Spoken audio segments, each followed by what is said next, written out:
আসসালামু আলাইকুম, আশা করি আপনারা সবাই ভালো আছেন। আজ আমি দেখাবো ডিমের পাকোড়া। আর এর জন্য আমাদের যা যা করতে হবে আর যা যা লাগবে চলুন সেটা দেখে নেই। এখানে আমি 4টা মুরগির ডিম সেদ্ধ করে ছোকলাটা ফেলে নিয়েছি। এখন এর মধ্যে কুসুমটা আমি বের করে নিব।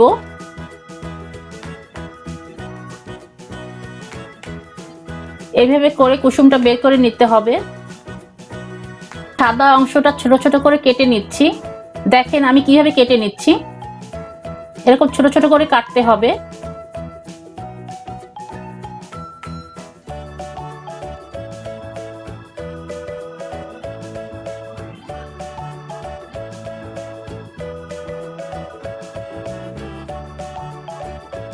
এই যে দেখেন ঠিক এইভাবে ছোট ছোট করে কেটে নিতে হবে।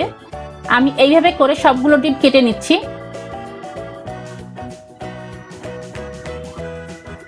সবগুলো ডিম আমার কাটা হয়ে গেছে।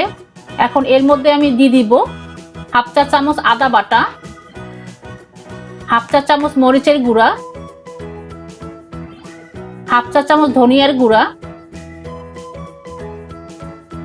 দিয়ে দিব স্বাদ মতো লবণ, হাফ চা চামচ গরম মশলার গুঁড়া, 1 টেবিল চামচ কাঁচামরিচ কুচি, 1 টেবিল চামচ ধনিয়া পাতার কুচি, 1 টেবিল চামচ কর্নফ্লাওয়ার, 1 টেবিল চামচ ব্রেড ক্রাম,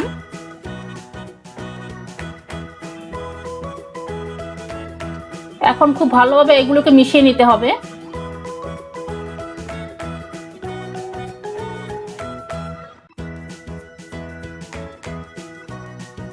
ভালোভাবে মিশাতে হবে।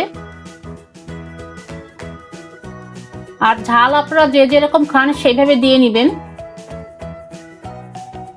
এখন আমি এর মধ্যে দিয়ে দিব একটা ডিমের সাদা অংশটা। কুসুম দেওয়া যাবে না, শুধু সাদা অংশটাই দিতে হবে। এখন আবারও ভালোভাবে মাখতে হবে।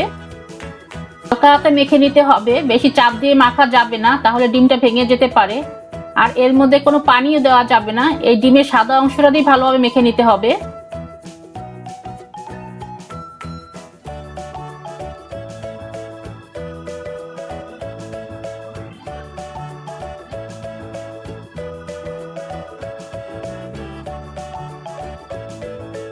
মাখা হয়ে গেছে, এরপর আমরা ভাজতে চলে যাব।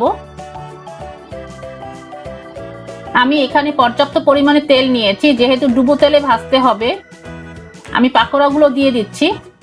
আর তেলটা বেশি গরম করে নেবেন না, মিডিয়াম গরম করে নেবেন। বেশি গরম করে নিলে পাকোড়াগুলো দেওয়ার সাথে সাথে লাল হয়ে যাবে আর ভিতরটা কাঁচা থেকে যাবে। আমি সবগুলো পাকোড়া দিয়ে দিচ্ছি।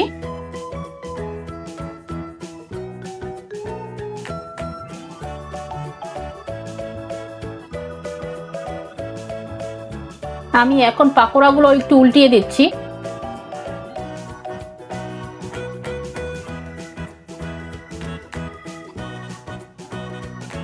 দেখেন কত সুন্দর একটা কালার আসছে। আমি এখন এগুলোকে তুলে নিব। এর চেয়ে বেশি ব্রাউন কালার আমি আর করব না। আমি সবগুলো তুলে নিচ্ছি।